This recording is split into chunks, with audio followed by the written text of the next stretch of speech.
mbokk téléspectateur yu ITV ñu leen di dalal jàmm seen émission kennu askan wi tey ji ñu am mbégte dellusiwaat fii am mbégte tamit dalal Alla Dieng moom mooy directeur exécutif bu UNACOIS Yeesal Alla maa lay dalal jàmm si plateau bi.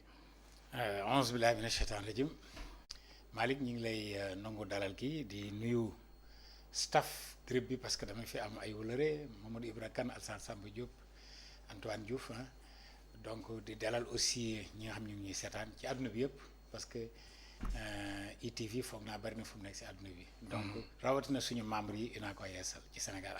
ak bitim réew. Alla ñu fas yéene waxtaanee tamit tëj marché yi ak tamit yan njeexital la am si jaaykat yi loolu daan ko yaatal mais comme niñ koy faral di defee dañuy ànd ak Abdoulaye Diouf Sarr ministre de la santé et de l'action sociale mu ñëw ak ñun si point du jour jëm si feebaru mbas bi di coronavirus. tey altine fukki fan ak ñett ci weeru avril 2020 ministère de la santé et de l'action sociale jot na résultat wu test yi ñu def tey ci téeméer ak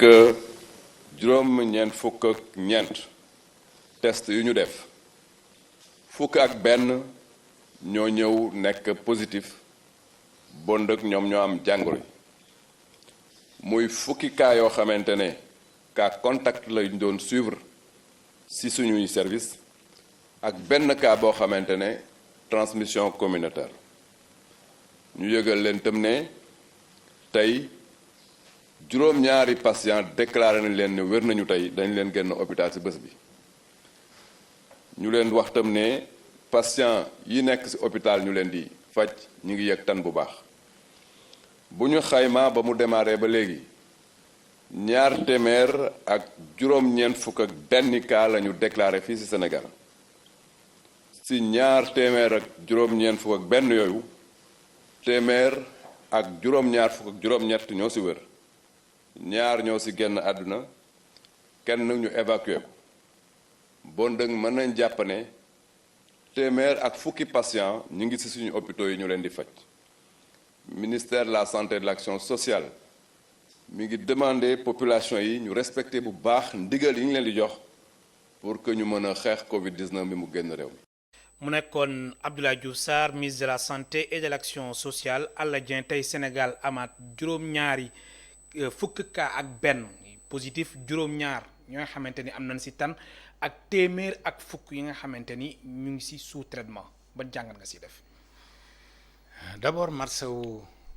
famille yu ñu gaañule marsawu aussi ñu nekk hôpital te génn ko ñu di ñaan aussi suñ borom yamale ko fi bi mbir mi doon di xew jógee Chine jaar Europe Italie France Espagne laal Afrique dem États-Unis fii ni ñoo gën a sonn ci àdduna bi am na ñu ko gëmul woon mais man ñaari tegtal rek laa ci joxe. mobilisation état ni mu amee doole soo mul woon du ko jaral investir ni mobiliser tout le gouvernement loolu kenn du ko def ci neen ñaareel ba jàngatu ak position wu Serigne Mountakha Mbacké di kilifa gu yàlla may jiite mbooloo mu takku. xalif général des mourides di jëmm ju barkeel di nitu diine nga xam ne man yàlla def na bokk naa ñi ko xamoon booba nekkul xalif yàgg na trop jamono Serigne Abdou Lahad mobilisation bi mu def ak ji mu ko jox yëkkati xaalisam def ci dugal ci kàddoom mobiliser lu toll ne jumaa Tuubaa mu dem ba accepter ñu arrêté jumaa yi ndax topp li autorité sanitaire yi digle surtout déclaration bi mujjee def nii dellu nit ñi ci yàlla parce que quand même man li ma jàng lor ak njariñ yàlla rek moo ko mën doomu aadama mënul lor moroomam day fekk suñu borom ànd ci dogal doomu aadama aussi mënul jariñ morom ji lu suñu borom def ci ànd Sëñ Tuubaa daf ko bind ad-durru wa nafu mina rahmaani laysa mina bidaani wa suraani kon lii kéemaanu suñu borom la suñu borom moo ko dogal ci jaam ñi moo ko dogal ci doomu aadama yi parce que doomu aadama la ñuy wax ndax am na ñu dul julit mais am na ñu dul jaam yàlla aussi mais doomu aadama yi la ko dogal su ko neexoon mu def ko ci xeer su ko neexoon mu def ko ci ndox mi su ko neexoon mu def ko ci rab yi mais ci doomu aadama la ko teg am na moment bu mu tàmbalee nag moment bu muy jeex bon mbir moo gis nag day am lu nit ñi mën a gis teg ci seen bët ak loo xam ne zaahir la ne ci suuf kenn mënu ko xam wala ñu néew ñoo ko mën a xam mais lii ni moom ñàkkul lu ci suñu borom di jàngale te foog naa ca kanam bu yëf yi jeexee njort nañ ne ñu bëri dinañ ko xam alors taxawaayu UNACOIS Yeesal lan la ngir xeex mbas mi coronavirus. UNACOIS def na ci action yu bari liñ ci njëkk a def mooy wax suñu membres yi nekk ci luuma yi ak à l'intérieur du pays ci 13 régions yi yu dul Dakar ne leen nañ topp ndigalu préfet gouverneur ak sous-préfet yi ngir marché yi ni tëj métti na trop de parce que di jaay mu yàgg ñu la heure sangam nga war a jaay heure sangam nga arrêté te fekk tàmmoo ko woon. daan si ñëw sax. xam nga loolu dinañ ci ñëw léegi loolu la action boobu la dañu def communiqué yóbbu ko ci médias yi wax suñu membres yépp ne nañ dëppoo ak dogalu sous-préfet ak dogalu autorité sanitaire yi loolu lañu njëkk a def ñaareel ba ci secteur privé d'une manière générale nga xam ne UNACOIS Yeesal bokk na ci bi ñuy def téléthon ci benn télévision ci réew mi UNACOIS Yeesal participé à hauteur de 10 millions de francs man maa def chèque bi président moo ko signé kon loolu lu wér la leneen la ci des mooy ñi ngi yëgal ba léegi nii suñu membres yi nekk ci marché yépp leen wax ne nañ topp ndigalu autorité sanitaire yi ba suba sax maa ngi la ko doon yëgal parce que échange nañ ci démb suba rek am nañ conférence de presse boo xam ne ñu ngi ko bokk ak ay kilifa ay centrales syndicales FGTSB CNT santé handicapés yi Horizon sans frontières parents d'élèves yi ak émigré yi maanaam kuréel gu mag goo xam ne alliance la boo xam ne dañu jóg ngir xeex feebar bi jàppale état bi te loolu UNACOIS Yeesal moo ci jiitu loolu suba dina am 10 heures kon bokk na daal si bokk na ci yi nga xam ne UNACOIS Yeesal mi ngi ko def ngir jàppale nguur gi ci xeex feebar bi parce que jàppale nguur gi ci xeex feebar bi jàppale sa bopp sax la parce que am nañ suñu benn membre bu mu dal bu nekk Louga te dafa tukkee commerçant mag la dafa tukkee woon a ñëw rek affaire bi laal ko mais waaw UNACOIS Yeesal bokk mais mucc na fi ne ñu ngi nekk en traitement mais heureusement wàllul kenn kon lu mel noonu buñ ko defee dañ ko def ngir Sénégal gi yëpp def ko suñ ngir commerçant yi mais def ko d'une manière générale pour toute l'humanité parce que feebar bi romb na Sénégal sax position bu baax la am par rapport à àdduna bi premier en Afrique et troisième dans le monde ci traitement yi muy def ak par rapport ak ñi muy attaqué ak ñi ci mucc Sénégal troisième la dans le monde loolu nag ñàkkul ñaan ñu baax ñi kilifa yu baax yi ne ci réew mi moo ko waral. alors gis nañ gouverneur bu Ndakaaru communiqué bu mu génne woon jëm tamit ci wàllum yenn rassemblement yi rawatina aussi marché yi. position UNACOIS lan la si tëjte marché yi. bërki démb dong astafurlah démb sax benn rajo interpellé na ma ci mais la ma waxoon foofu laay waxaat mooy Dakar traitement spécial la laaj. parce que léegi cas traitement spécial maanaam moom laay bëgg expliquer cas yi nekk Sénégal yëpp lu ëpp xaaj bi mooy Dakar c'est-à-dire sur 250 cas recensés au Sénégal 176 yi Dakar la nga xam ne Dakar kese li mu yore ci ay cas moo ëpp l'ensemble des 13 autres régions réunies l'ensemble des cas des 13 autres régions réunies xam nga kon loolu Dakar épicentre la day épicentre fi noonu ni États-Unis nekk épicentre ci àdduna bi noonu Dakar nekk épicentre ci Sénégal kon léegi gouverneur bu jógee jël ndigal lu mel noonu da cee ànd ak ministre de l'intérieur déjà parce que moo koy yilif directement da ci ànd ak aussi ak décision président xam nga décision boobu soriwul ak bi président déplacé woo dem ci port bi di gis dund bi ñu koy embarqué xam nga soriwuñu ndax lépp Dakar la te matul 24 heures ci diggante bi kon ñun en tant que administré dañuy obligé topp nguur gi ci ay ndigalam ngir aar doomu aadama yi mais neexul nag de pour dire la vérité neexul parce que kuy jënd marchandise teg di jaay di fay luyaas wala nga leb banque war a rembourser ñu xëy na la heure sangam nga war a jaay heure sangam wala doo jaay sax tey wala fii nga arrêté xam nga métti na. kon yéen conséquences yi dafa nekk lu leen ëlëm. waaw fi mu toll nii daal. non pas ëlëm c'est-à-dire conséquences yi métti na mais dañuy obligé dékku ko lu tax ngir intérêt réew mi mais bu du woon loolu dañ naan neexuñu ñu jóg di fippu du ko fi jar te day ñaaw parce que pour affaire santé d'abord avant économie ñun ñëpp suñu intérêt ñi ngi ci jënd ak jaay parce que bénéfice ngay dundee ci ngay faje say soxla ci ngay toppatoo say njaboot ci ngay fayee ay lempo mais bu demee ba réew mi soxla te mu nekk li ñu naan il y va de la santé des populations mais ñu def sacrifice ànd ci ak Sénégalais mais du ñun rek mais nguur gi aussi dafa dalal suñu xel lu tax mu dalal suñu xel mooy prévoir na luy suqaliwaat koom-koom bi ndax dana ko réussir ndax du ko réussir ñun ñu ngi liggéey ak ministère de l'économie du plan et de la coopération maanaam jox nañu ay documents sondage yoo xam ne dañu ko envoyé suñu membres yi nekk ci département yépp ñi mu intéressé remplir nañ ba dellusi ko loolu ci la gouvernement bi di liggéey nii par jaar ci ministère bi Amadou Hott yore loolu mooy lan questionnaire bi dama jox exemple rek 25 questions de 5 pages bu identifié ba eggal identifier sa entreprise ak kañ nga ko créé ak ñaata employé la créé la yore ak sa chiffre d'affaires après mu toll ak foo nekk ci Sénégal question yëpp da nga koy tontu boo ko tontoo waa statisticien ñoom bu ñu ko timee danañ xam ne Malick Cissé mi kët boo léegi bu ñu ko jàppale war nañ ko jàppale ci nii mën nañ ko jàppale ci alléger impôts yi ñu ko doon teg mën nañ ko jàppale ci bu fekkoon yor na banque yi xaalis ñu négocier banque pour muy étaler ko mën na ko jàppale ci jox la sax financement woyofal ko ba nga tàmbalee liggéey suqali ko parce que maanaam métti na te secteur yu bëri la secteur yëpp sax la laal commencé ci aviation agence de voyage yi agence immobilière yi ni ñu koy waxee sax restaurant yi hôtel yi maintenant ak commerce bi nag te ñun commerce ak distribution ak prestation service la suñu membres yi nekk. alors yéen waa INACO est-ce que xayma ngeen ñaata la si commerçant yi nar a ñàkk. kenn mënu ko xam man nga estimer. wala ku nekk waxal boppam. xam ku nekk waxal boppam nag pour nga dajale ko lépp day jafe. mais état bi am na xarale am na agence nationale de la statistique. ANSD am nañ xarale ak ñoom bu une semaine bu ñu ko defoon ak nit ñi rek dañ xaw a xayma te loolu sax xaw a xayma lay doon mooy estimation. mais perte exacte yi c'est incommensurable. c'est-à-dire ku yàgg a jaay nii depuis 30 ans 20 ans ngay jaay nii ñu xëy rek limité la ne la heure sangam ngay tàmm heure sangam ngay kii kuy jënd ak yow kuy jaay waxaale yow sax dafa lay sori daan ñett nit mu ñu dajaloo sa place. bu ngeen defee attroupement ñoo ñu jàpp leen donc loolu métti na. te parce que état d'urgence am na ñu bëri ñoo xam ne mosuñu ko fekk fii Sénégal mais da daan métti.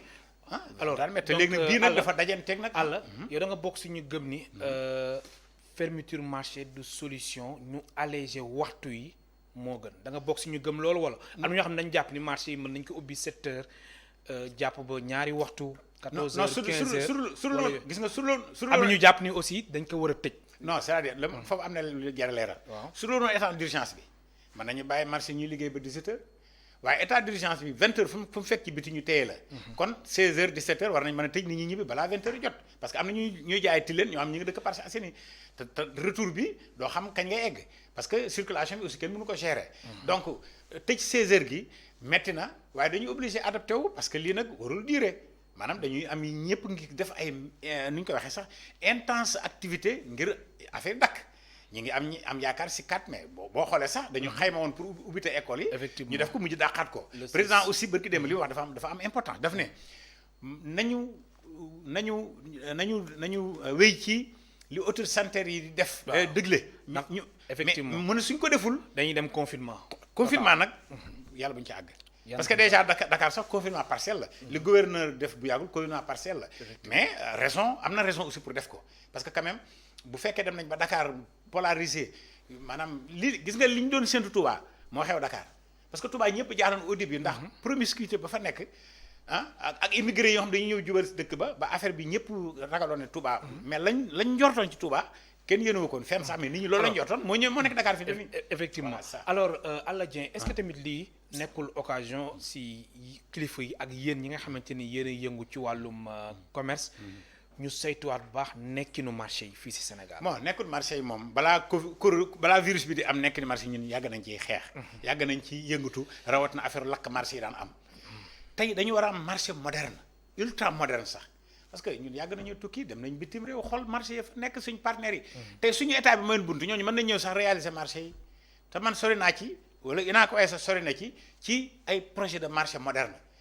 bu dee lu mel ne Sandaga ñun impliqué wuñu directement waaye suñu membre ña nga fa mais Sandaga mooy cas le plus patent parce que 7 ans mu ngi dugg sax 8 ans te léegi lu ñu leen mu tas ñenn ña des fa am ruqaay nekk ñeneen ñi yóbbu leen ca gannaaw champ des courses mais Sandaga exemple la te tey bu ñu dee wax Auchan ak ni ñu organisé suñu marché noonu la war a mel wala mu nuuru ko ci wàllu sécurité wàllu waatuwaay wàllu atmosphère bu kii ak wàllu. kon daal dafa jot daal Sénégal am daal marché. mais marché yi ni ñu mel marché yi ni ñu meloon avant virus bi ñëw marché dafa jéggi dayoo da ngay dem léeg-léeg client dina ñëw saañ bakkanam di waxaale ndax xet gu bon xam nga loolu moom waru yaatu malheureusement marché bu ne am na ruq bu mel noonu alors insécurité. wàllu lamp yi guddi du leer. guddi gi buñ tëjee marché aussi am ñu fa nekk di attaay di fa fanaan gardien yi lakk yëpp lu ci bëri foofu lay jógee. ak ci biir marché boo xam ne nii lu ne nga fa mais ci biir am magasin textile am koy restaurant à côté am koy jaay dénk à côté. benn étincelle musiba la. léegi ñun dem nañ ci ba xeex ci ba am produit d'assurance pour léegi ko lakkaleeti assurance fay la waaye jëmul kër lakk yi bëri na trop si marché yi. non xam nga léegi loolu avant virus bi di ñëw. waaw virus bi bu ñëwee nag marché yi dañ koy tëj. parce que d'ailleurs tëj gi ñu tëj sax dañ ci profité di ko nettoyer marché yu bëri raxas nañ leen. di désinfecté aussi di désinfecté mais loolu marché bu ne buñ ko raxasee ba la ñu fay génne ci camion mbalit da nga naan lii nekkuloon fii fekk c'est l'occasion qui fait le larron donc dañ ci war a profiter le maximum balaa lii di jeex marché yëpp set. alors Alla si sa gis-gis si yan yoon la Sénégal war a jaar ngir am ay marché yu mucc ayib comme ni nga ko waxee léegi. non marché yu mucc ayib xam nga état sax mënu defar marché. marché yi maire bi moo war a impliqué wu ak ay promoteur ak commerçant yi. maire bi moom mënul tëju warul tëju boog def maquette am ñëw imposé ko commerçant yi du yoon. promoteur aussi ku war a def xaalis fenn pour séntu mu jural dara mën nga investir ci marché su fekkee ne am nga moyens yi ou bien ñu def prêt bancaire mais dañoo nangatu nag benn maire di tëju defar sa maquette ñëw imposer commerçant yi dañu bëgg nga impliquer commerçant yi ci conception bi ba fekk ñu koy réaliser bu ko defee apport personnel commerçant yi mën na tabax marché bi. ak intervention bancaire te loolu am na ñu ko réussir. te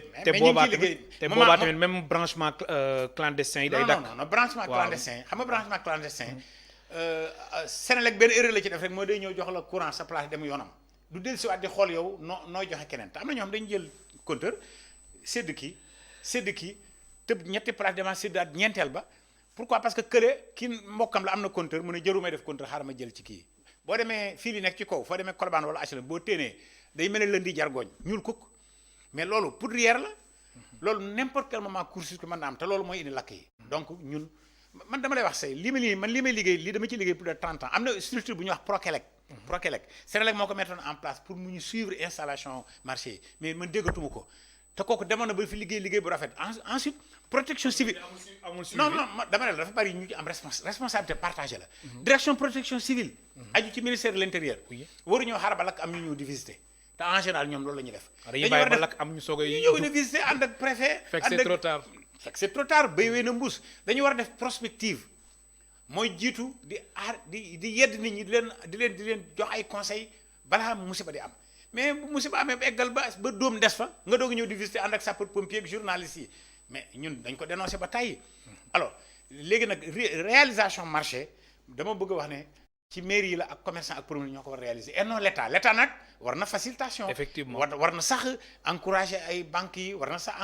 jàppaleen ci genn wet parce que léegi acte 3 de la décentralisation dafa may maire yi ñu am doole donc état du mën a intervenir directement maire yi ñoo am responsabilité mais promoteur bu am xaalis mën nga waxtaan ak maire mais waxtaan ak commerçant yi ñu fekk marché nag kenn du dajji lépp di ko tabaxaat li gën dajji benn partie da ngay génn nit ñi dajji benn partie tabax loolu nit ñëw installé nga dajji waat beneen loolu mooy alors justement loolu day tax ñu def transition si marché Gueule Tapée gis nañ coow bi fa am commerçant yi am ñu jàpp ni lu leen maire bi wax Ousmane Ndoye maire de la commune de Gueule Tapée Fass Colobane ñoom ànduñ si maire bi moom nee na acte 3 de la décentralisation may naka mu def li ne mel mu jël décision bi. dossier boobu suivre naa ko à distance. te xam naa ñu fa nekk ku ñu wax Serigne Mbaye Ndiaye mooy délégué marché bi nekk foofu su ma wëllëre la donc xam naa ni mu demee ensuite promoteur bi am projet bi maa ngi liggéey ak ñoom parce que directrice commerciale madame Bala tudd ñu ngi liggéey donc foofu xam naa ni mu demee par contre. nan la demee ni mu demee mooy d'abord maire bi yàgg na discuter ak commerçant yi c'est vrai que xëyul rek ñëw imposer leen ko non amoon na ay coow sax ba ñu doon menace tëj et cetera ba naroon grève xam amoon na mais mujj mu am accalmie léegi nag ñi ëpp promoteur dafa joxe idée ne na nit ñi génn ñu installé leen ci canal bi suñ paree ñu réaliser ñu réintégré waat loolu yaroon na maanaam am na ñu nekk ci canal bi commencé liggéey ñu commencé toj benn partie bi mais am na ñu des ñoo xam ne dañu bañ a jóg nag xëy na am na raison xëy na amuñu raison du ma dugg ci wàll woowu mais bu demee ba jëmee jamono préfet sañ na leen a génne parce que préfet aussi autorité bu yàlla may doole ci gox bi maire bi am na lu mënul mais préfet am na lu man parce que maire bi mën na bañ a mën a mobiliser force de l'ordre mais préfet su jëlee responsabilité am gouverneur jox ko ci ndigal ministre de l'Intérieur yëg ko mën nañ jëlee ñooñu foofu pour réaliser maintenant nag la tax ñu commerçant aussi yu fa nekk yu jàpp ni maire bi da ko fas yéene jox ñeneen non xam nga sax am na ay commerçant yuy waxee li ni mel non c'est-à-dire man bëgguma tudd tur bi ngir def publicité non dama lay expliquer man dama nangul commerçant wax li beru maire bi wax lu beru promoteur wax li beru autorité administrative wax li beru man dama d'accord ci loolu xam lu ma d'accord nañ toog ba déggoo juboo mais kii bu waxee lii kee wax lee ça n'a pas de sens. kon yow dañu war a toog waxtaan xoolal concertation mooy jàmm parce que concertation su amee concession day am ku ne dana am loo jàpp am loo bàyyi kii am lu mu jàpp ba juboo am mais loo xam ñoom ñoo ko seq luñ bokk nañ ci waxtaan ba juboo moo gën kee beru fi wax lii man bu ma kenn woo wax lii te man xam naa maire bi wala du moins gis naa ko muy intervenir promoteur bi aussi xam naa commerçant yi ñaari xaaj lañ am na ñu ànd ci projet am na ñu ci àndul mais ñi ci àndul ñoo gën a néew ñi si àndul. waaw ñi ci ànd ñoo gën a bari parce que ñi ëpp génn nañ ba toog ci kii ba di liggéey di xaar maintenant nag la suite bu fekkee am na ñu fa nekk bloc bañ a génn xëy na ñu am seen raison du ma ci dugg parce que raison boobu comme concerne ma du ma ci dugg mais autorité administrative am na droit bu demee ba mën leen faa jëlee effectivement Ousmane Ndoye loolu la wax ndax moom nee na dafay sukkandiku si acte 3 de la décentralisation. non mairie yi acte 3 daf leen a may doole donc dañu am doole ci territoire bi ñu yilif te loolu aussi yoon la maintenant ndax ñi ngi réussir ndax duñu réussir gox bu ne na def bilan ëllëg parce que maire bu ci ne bëgg nga faluwaat am na ñeneen ñu nekkul maire bëgg a falu donc fii ak élection yi du ñàkk ku ne def ci action yoo xam ne dana la amal njëriñ. alors Alla ñu ñëw tamit ci beneen pàcc bi nga xamante ni soxal na sénégalais yi mooy mbirum denrées alimentaires yi gis nañ ministre du commerce et des PME di Aminata Assome Diatta ginnaaw mu jàkkaaroo taskatu xibaar yi fa ñu ni génn muy dalal xel sénégalais yi que ni fileeg ay weer Sénégal du am jafe-jafe ci wàllu denrées alimentaires te boobu sax yaa ngi fa woon. waaw fekk naa rencontre bi defe naa CICES la amoon. man ak suñu njiit président national Cheikh Cissé fekk nañ rencontre bi donc ministre yi woo nañu yeneen acteurs yi aussi ñu dul ñun mais aussi moom ak ay collaborateurs. alors la mu waxoon ba léegi dañugul mooy fi bii ñu fii ba ñuy woor ba wori. ba jege tabaski bu marchandise ñëwul woon sax li fi nekk doy na pour foofu à fortiori que am na marchandise yu ñëw mais aussi nit ñi dañuy fàtte aussi production locale production boo xam mi ngi fi donc buñ dee importer ceeb aussi ceeb am na fi. bu ñu dee importé tomate aussi am na usines yu defar tomate bu ñu dee importé diwlin am na usines yu defar diwlin donc denrée yu doy fii ba bu ñuy waree ba tegal ba jege tabaski am na fi à fortiori nag am na ay commandes yu ñëw yu am nañu président li mu doon lancé barki dem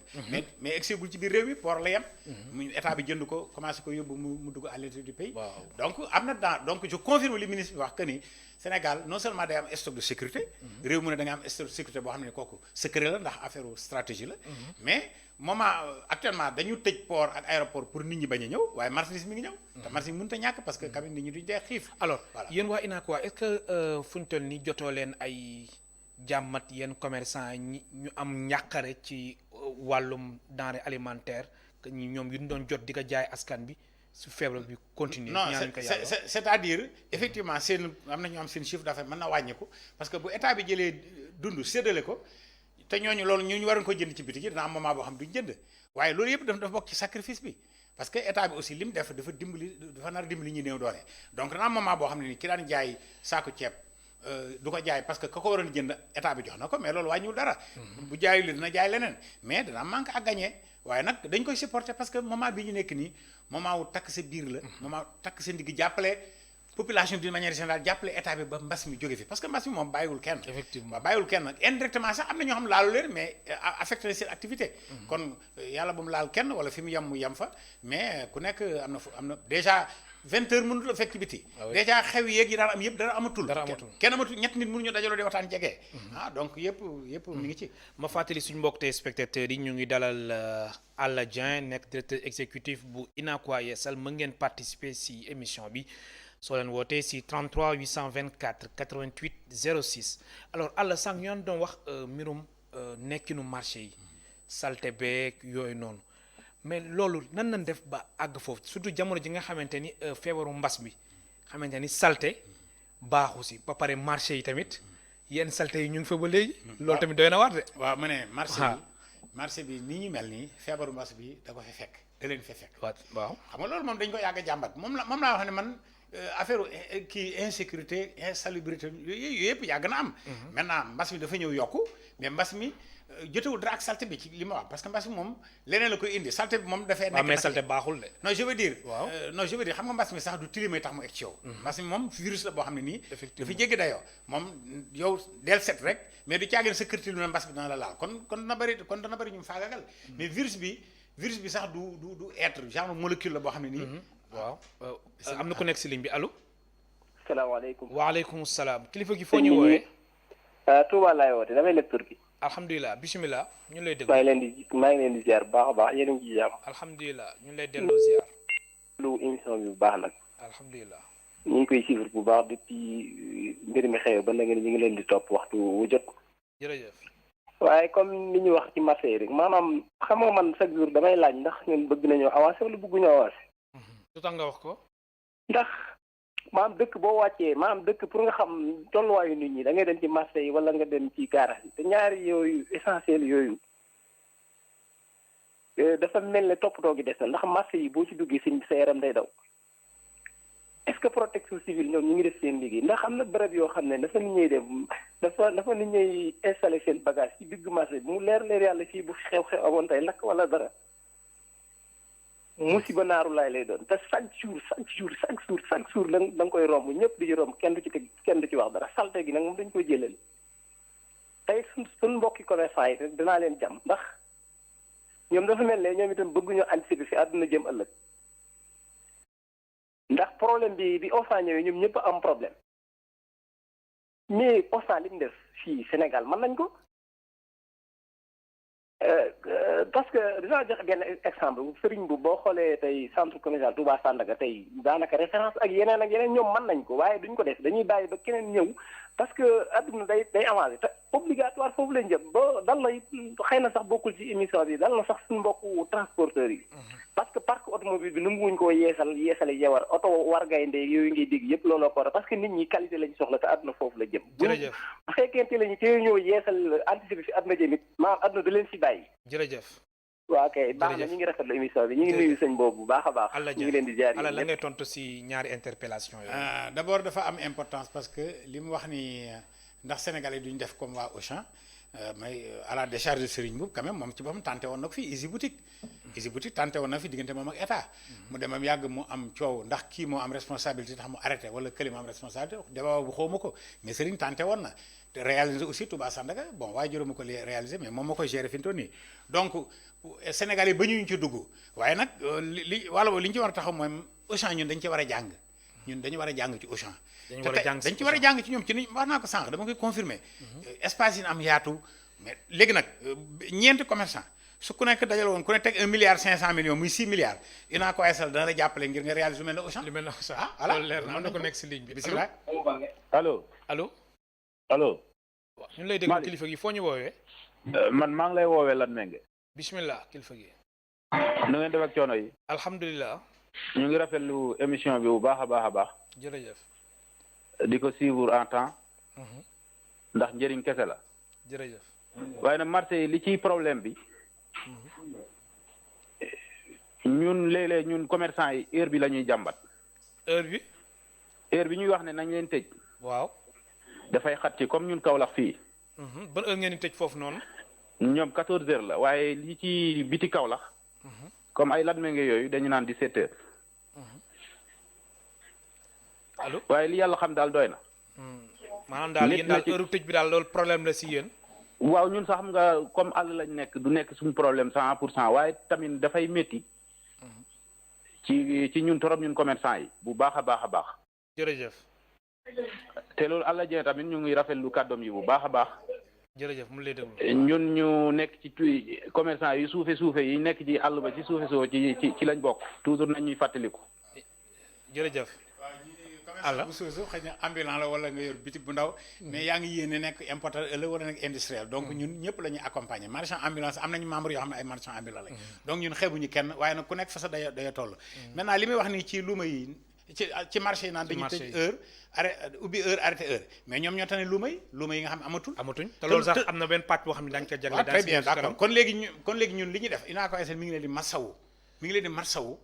xam ne métti na mais mën naa am du yàgg njort nañ ne du yàgg parce que dama foog sax ne li weesu moo ëpp li des maanaam bala yàgg foog nañ ni lii danañ ko faagagal woon ko gannaaw parce que Chine gam cosaanoo tey ñi nga commencé ubbeeku donc affaire bi wàññi ko na baax a baax loolu nag dama njort ne suñu borom danañu defal boobu taw féex tam ñu dama yàgg mu jeex fi ba ñu koy nettali amiin incha allah rabbi am na ku nekk si ligne bi allo kooku dafa mujj dem sànq aussi yan doon wax mbirum protection civile am na aussi téléspectateur waxaan na ko loolu tamit beneen problème xam nga léegi même sapeur pompier ñun def nañu ñaari réunion ak sapeur pompier ñun dinaa ko waaye sax dem na ci brigade booba ku fa nekkoon Seck je crois moo fa nekk waxtaan nañu ak moom ak ki ci topp baal nekk si ligne bi allo ci sapeur pompier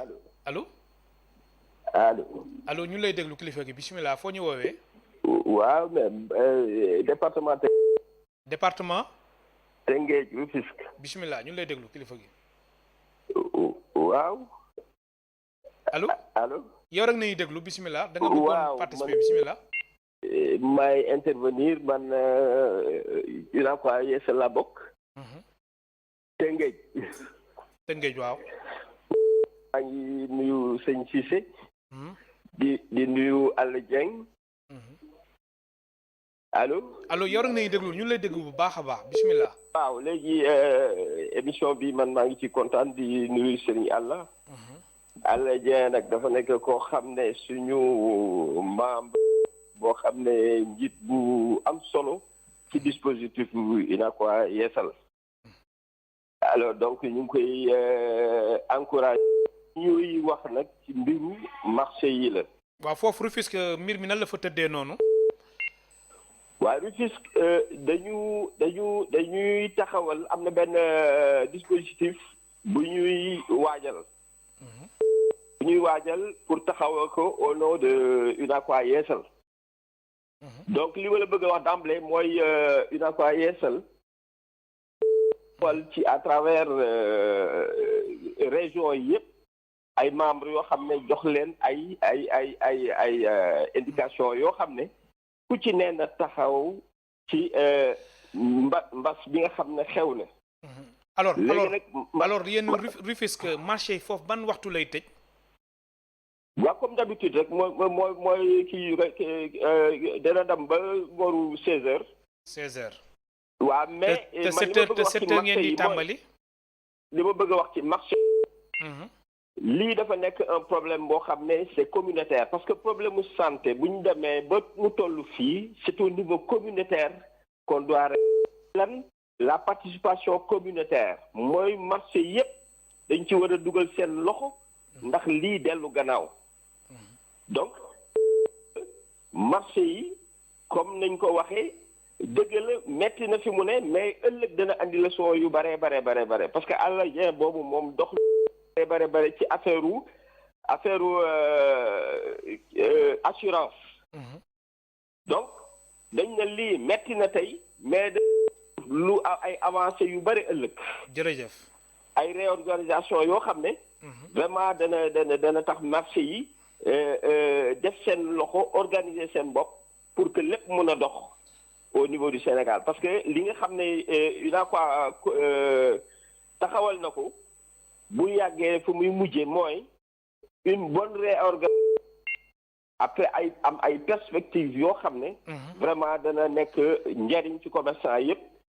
par conséquent ci économie bu Sénégal. jërëjëf ñu may yeneen téléspectateurs yi si nekk si ligne bi nga nuyu waa Rufisque allo waaw maa ngi doon wax sapeur pompier xam nga sapeur pompier en général bu lakk amee la ñuy doog ñëw di intervenir mais ñun ñi ngi liggéey ak ñoom ngir prévoir loolu maanaam. def na ñaari réunion ak ñoom benn seen siège beneen bi suñu bureau ba ñu programmer nu ñu demee ci marché di informer nit ñi di leen sensibiliser leen jox ay notions élémentaires sax yooyu ñu ngi ci dafa soreegul moo tax mënuguma ci wax. waaye yéen a ngi si ñu ngi ci daal ñu ngi ci. am na solo allo.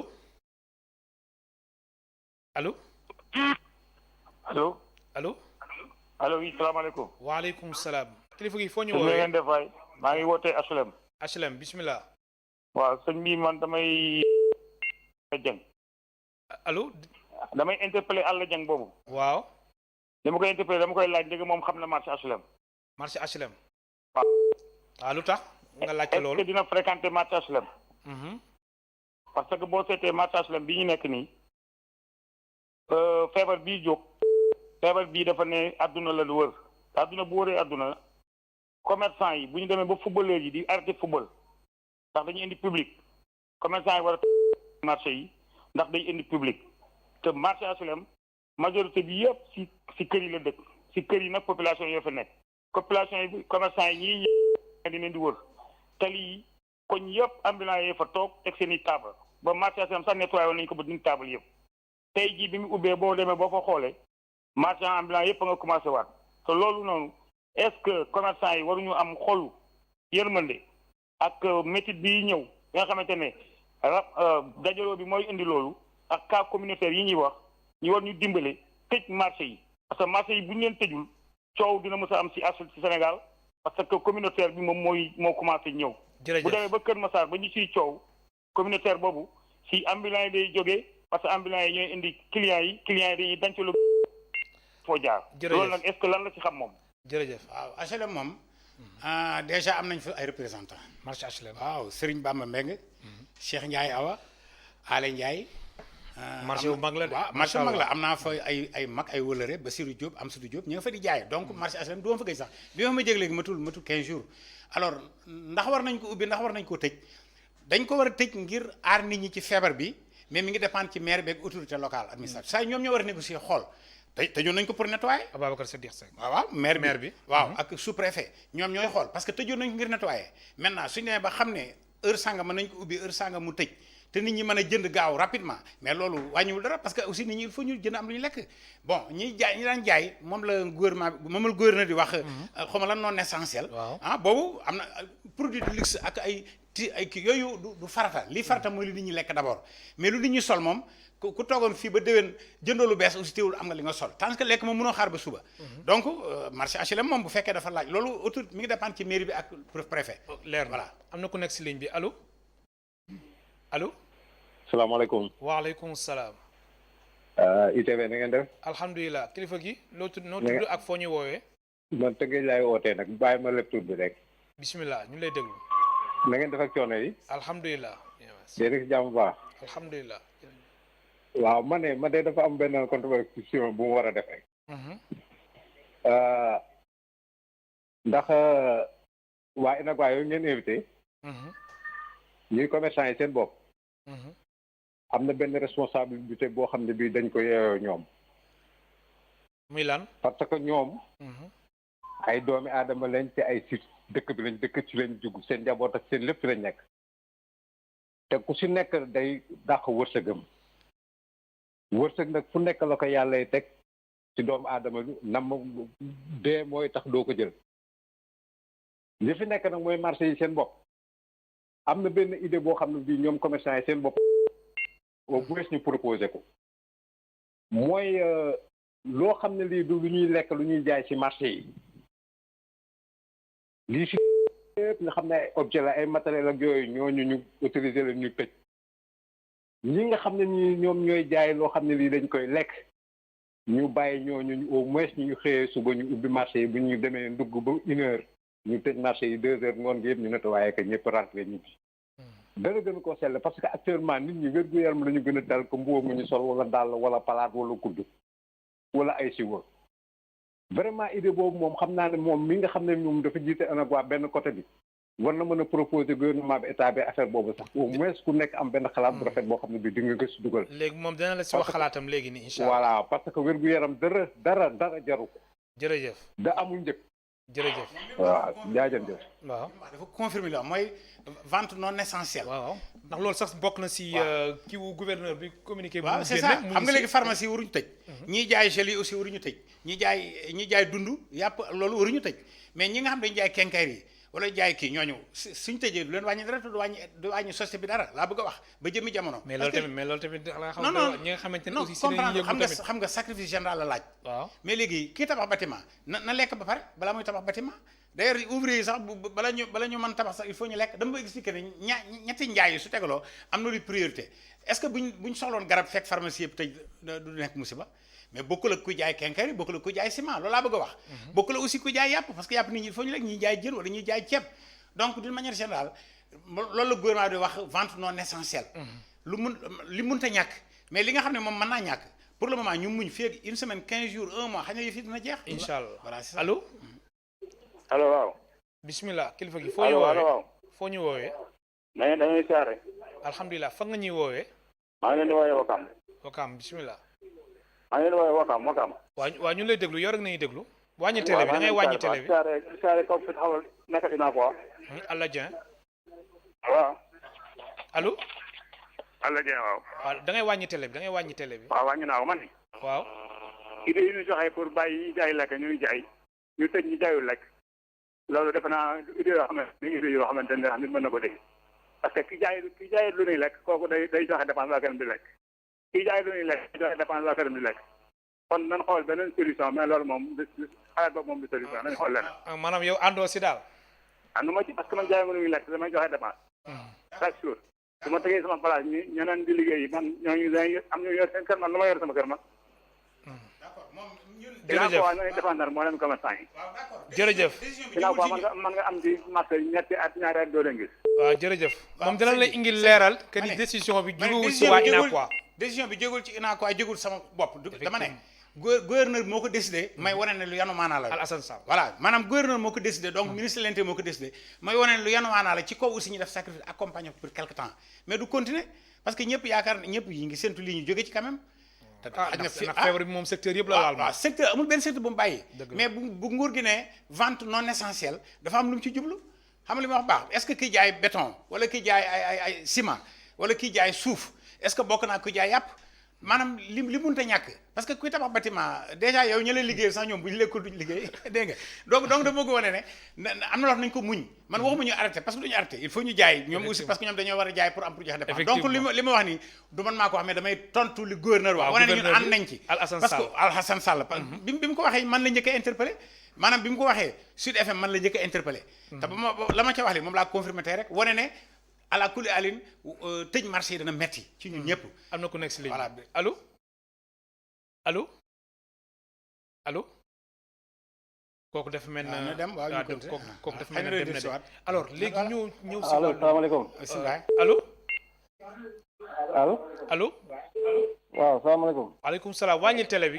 kilifa gi foo ñu woowee ñu ngi ziar bu baax foo ñu woowee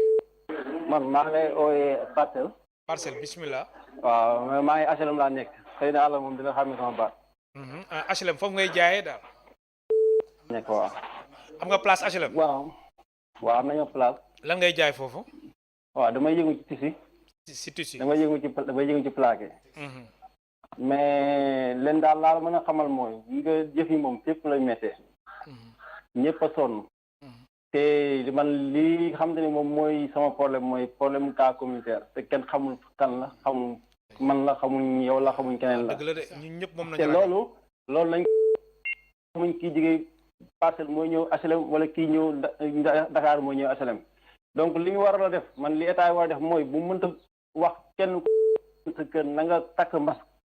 nga toog soo ko mënul nga toog sa kër sinon ñi nga xam te ni marché yi nga xam ne ba ngay dem jënd tissu bala nga dem jëndi ay saako ci yooyu yi nga xam ne c'est pas actuellement nii nekkul obligatoire nañ ko bàyyi tëj marché yooyu def ni Europe di def ku bëgg a jënd lekk ku bëgg a jënd garab dem jëndi garab man daal loolu mooy sama xalaat te maa ngi gërëm bu baax àll li muy wax am na solo trop franchement. jërëjëf waaw voilà mooy li nga doon wax rek. waaw donc métit bi ñëpp a ko yëg. waaye métit ci doomu aadama lay dal donc da si muñ ba fekk muy jeex dëppoo ci activités yi nañ topp daal autorité sanitaire li ñu wax. ñu ànd ak ñoom. waaw métti na mais waaw. alors am na keneen ku nekk si ligne bi. allo. salaamaaleykum. allo. salaamaaleykum. waaleykum salaam. kilifa gi foo ñu woowee delloo ziar foo ñu woowee. waaw Rufisque laay wootee bismillah ñu lay déglu. waaw man de contribution bi xam naa ne lu gàtt sax lay doon. waaye dañu toll ci jamono boo xam ne kuy suivre information yi nga xam ni adduna bi fi mu toll nii. tey jii la ñuy def war nañ xam ne defuñu ko pour ma sàmb wala pour ma demb. buñ koy def pour njariñu ba tax ñu koy def. te dafa am loo xam ne tey li ñu ci jublu yëpp mooy pour fexe bu ñu paree ci lii nit ñi ku ci nekk mën a doxi ji waat sa soxla nekk. man gaa bokk naa ci famille commerçant sax waaye daanaka du actuellement sax ci laa yëngu mais li tax ma koy wax mooy. dañu toll ci dëkk boo xam ne xam nañ ne jafe-jafe yi bari na comprendre nañ ko.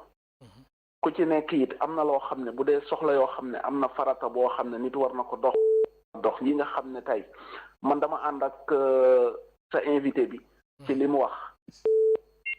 parce que tamit dañu war a xam ni tey jii nit ki gis nga cas communautaire ya ñuy wax ak te muy ñëw ku ko jël ku nekk boo demee yóbbu ko sa njaboot it da nga koy lor nañ ko wax nag am na ñoo xam ne seen dox ya ñuy dox amul bopp te amul genn am na ñoo xam ne dañuy nekk ci boo demee ci marché yi nañ fay daj pourtant chaque jour information yi nit ñaa ngi koy jot chaque jour ñu ngi leen di gën a wax mais boo duggee ci marché yi la nga fay fekk dafa mel dagaluñu ci dara ba tey li may wax daal mooy nañu yokk góorgóorlu te gën a muñ lii ñaan yàlla mu jóge fi bu ñu paree ku ci nekk da nga mën a dellu say comme na mu waree parce que gouvernement bu demee tey bay jël yenn décision yi xam nañ ne kon ñëpp ciy perte amul kenn ku ci gagné parce que gouvernement tey ay taxes ak yëpp amal jërëjëf. jërëjëf merci beaucoup. mais lu mu wax am na solo de surtout déplacement inutile yi tamit. waaw xam nga léegi aussi secteur transport aussi laal na ko. waaye aussi ni ñu wax ne restez chez vous nit ñi toog ci kër lu dul lu mënta ñàkk. mais lu mënta ñàkk mooy comme par exemple li ma def rek def man bu dul woon yow du ma ñëw. mais dama toog sama kër tëju ba suba ma xëy liggéey. dëgg la donc lu mënta ñàkk mooy lu mënta ñàkk. maanaam man nga jënd ordonnance man nga seet sax ku feebar man nga seeti mbokk ku bañ a sori fekk am na oto bu lay bu indiwaat la balaa heure bi mais heure bi ñu couvre-feu moom d'abord nañ ko respecté. 20 heures 6 heures du matin boo ko respecté wu sax moom booy gën daje gars yi ci mbedd mi donc loolu dañu privation de liberté la mais dafa yenu maanaa ci moment bi parce que c'est un moment passager du luy yàgg ci li ñu ñaan li ñu yéene te en tout cas état bi mi ngi def maximum effort ñun nañu accompagner ci sensibilisation. am na solo Allah Dieng allo. salaamaaleykum. waaleykum salaam. foo ñuy woowee. allo. waaw ku baax ñu ngi lay ziar. alhamdulilah delloo ziar foo ñuy woowee. waaw man maa ngi leen di woowee Kaolack. Kaolack bismillah. waaw. maa nag déglu naa seen waxtaan bi mais rafetlu naa trop xalaat yi ci génn. jërëjëf. aussi di wax fi waa ji di maanaam di tàmbalee fi waa ji mu jégale terminé mooy pour l'instant nii instant bi ñëpp ñoo sonandoo maanaam li naan sikki ma la kandoo. waaw ñëpp la laal de. waaw ñëpp la laal parce que instant bi jaratul kenn di xalaat naan man damay joxe dépasse kii day joxe dépasse kii day joxe dépasse ñun tamit dañuy sonn instant yi bi wax dëgg la. bu fekkente ni ñi nga xam ne ñooy jaay lekk ndax pour l'instant nii lekk mooy priorité instant bi Sénégal lu ni lekk mooy priorité ak toog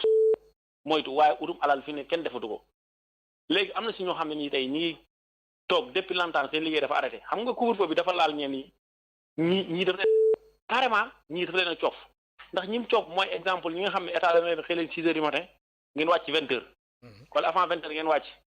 xam nga am na ñuy xëy di yëngu mais am na ñoo xam ne depuis couvre-feu bi comme bu ma ñëwee si transport li nga xam ne mooy interurbain bi jógee Ndar dem Dakar wala jógee Dakar dem Ndar ñooñu dañoo gaare depuis longtemps xam nga kooku moom talatu lu muy liggéey lu muy lekk lay tal ak fu mu koy jëlee bu ko denc loon day métti ci moom nañ xool si ñooñu ak ñeneen ñi mel ni ñooñu mais bu ñu xool ñi nga xam ne ni tey dañ naan jaaykatu lekk bi moo war a des marché jaaykatu yére bi exemple war a toog kër ga bu fekkee loolu moo logique nañ def loolu ndax jaaykatu yére bi fi ne nii war naa mën a dem kër ga toog ñu ci jaaykatu lekk bi toog marché jox heure ak xool nuñ ko organisation bu jaar yoon du dëgg man loolu ma nekkoon sama xalaat en même temps feneen fi ma bëgg a ñëw mooy waaw Dakar pour l'instant nii la feebar bi ëppee cas communautaire yi foofu lañ koy dégg ak feneen xañ na mais Dakar moo gën a man sama xalaat moo nekkoon urbain bi nekk Dakar ñu jëm ko wàññi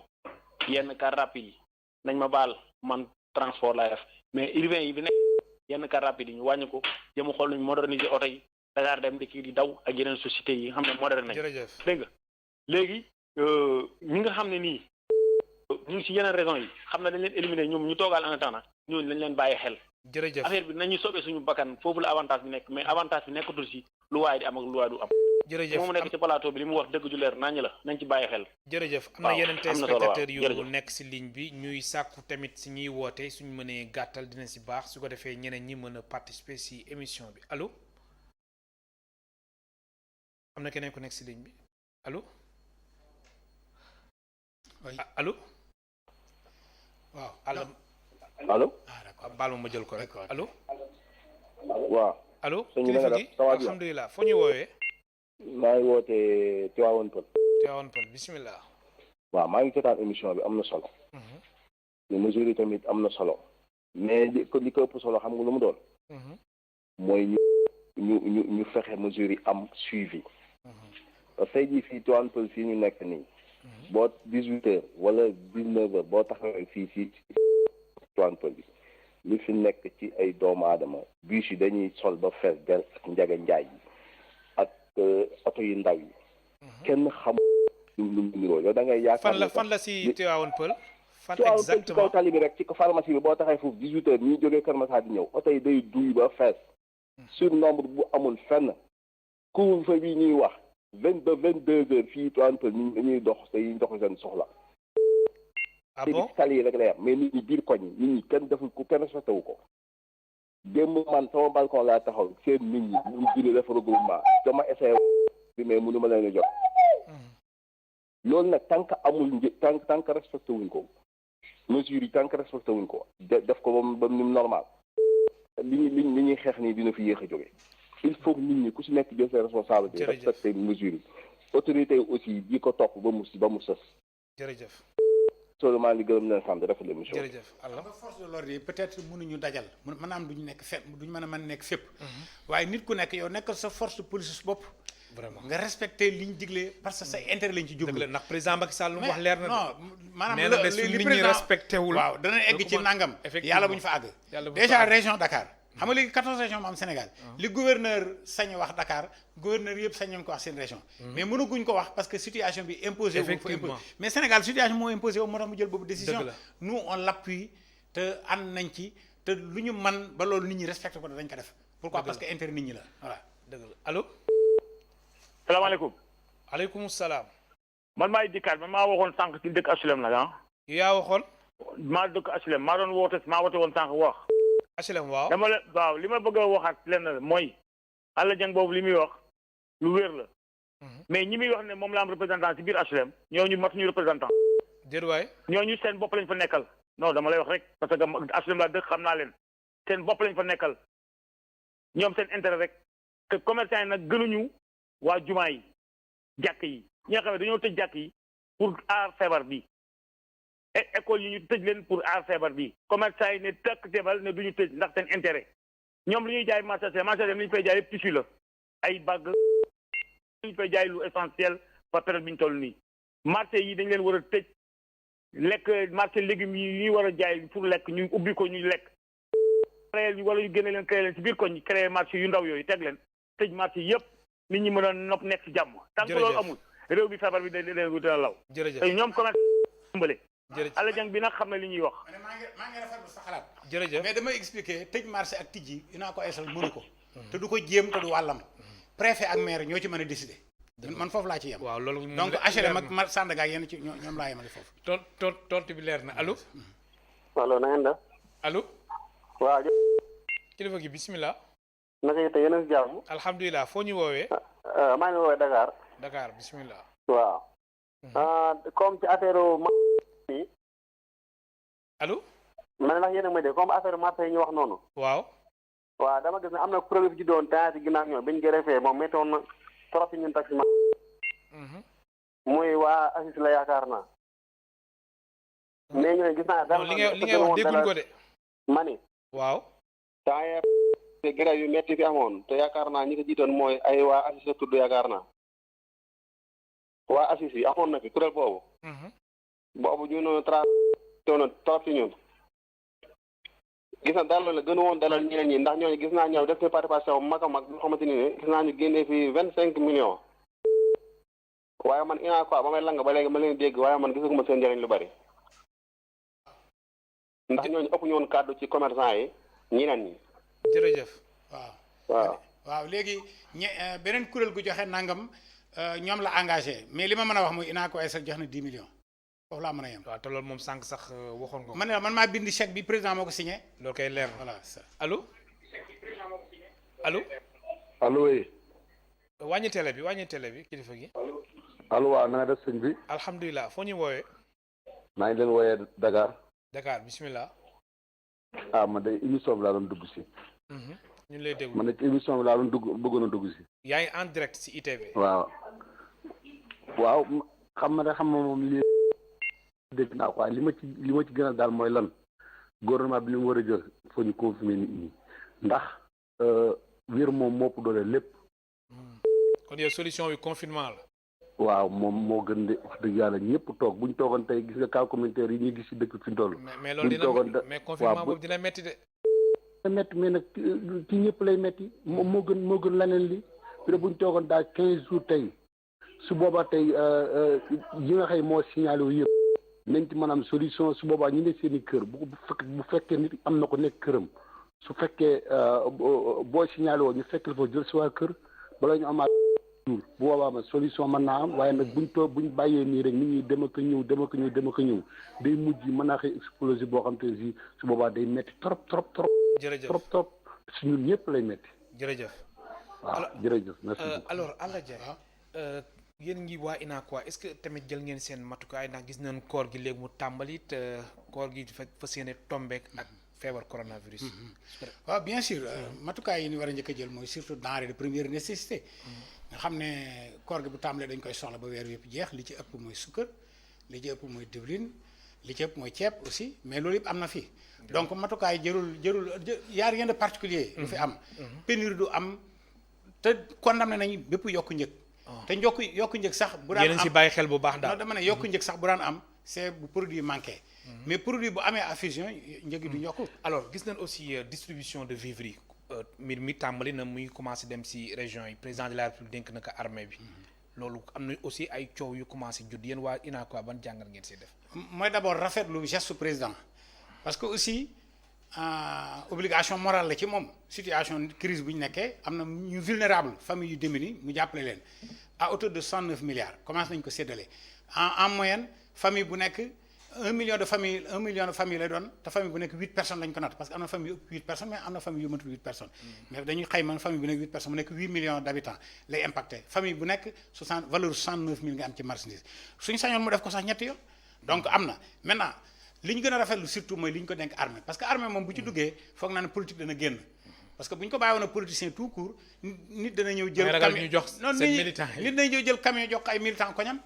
wala mu jël camion toog fii yóbbante ko ci région sangam ay militants fañ nekk mais bu ñu joxee armée sukkandiku ci recensement RNU recensement national unique ak ANSD seen statistiques yi. agence nationale de la ba pare localité bu nekk ñu wax localité bu nekk ci Sénégal ñu wax ak préfet ba ak maire ba ak chef de quartier délégué de quartier mais kon ñëpp danañ am. loolu la ñu rafet njort. alors maintenant nag séddale bu nekk dana indi coow waaye rafet na njort. alors coow gi juddu si camion yi tamit. yéen waa UNACOIS xam nga sax ministre def na précision. parce que bu ñu nee 69 milliards. ñu ne 63 milliards dund bi lañ ko jëndee 6 milliards yi moom la ñu fayee transport loolu dafa nekk interrogation mais moom préciser ne transport bi matul sax 1 milliard parce que am na sax ñu joxe seen oto gratuitement mais état bi dafa fay transport bi tonne bu nekk 20 ba 25 000 francs kon boo calculer l'essentiel na nit ñi jot ci dund gi rek surtout maintenant séddale bu amul coow amul ci àdduna il faut am coow alors sànq juñoon nañ ko mooy luuma yi hebdomadaire bi ñoom tamit fu mu toll nii seen mbir tamit jaxasoo na de waaw dafa metti parce que luuma ci àll bi kii da daan indi gerteem jaay man cee jënd yàpp wala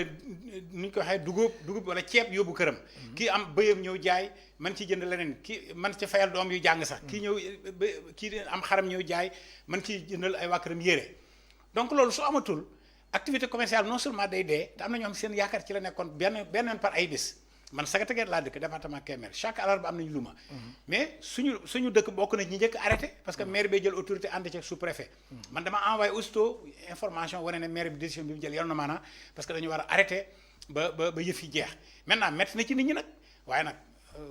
tubaab danaan à l'impossible nul n'est tenu maanaam loolu dépendre ci ñun mi ngi dépendre ci autorité réew mu ne dafa am autorité quand même président de la République mooy autorité bi mais bu wàccee ba ca suuf préfet mooy autorité moo fa représente tous les ministres représente tout le gouvernement alors bu ñu jëlee décision ci kaw mu wàcc nag njariñul nit ñi lañ ci jublu mais pas pour lor leen waaye nag nañ ñaan mu bañ a yàgg parce que bu yàggee dana leen lor dëgg la alors Alla Dieng sa kàddu gu mujj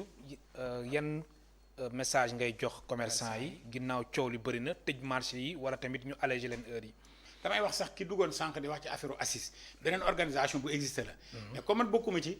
mënuma ca wax comme ni ma ñàkk a bokk ci CNES ñàkk a bokk ci CNP du ma ca wax parce que mu ngi club des investisseurs ñoom maanaam su ma ci naroon a wax damay dem bokk ca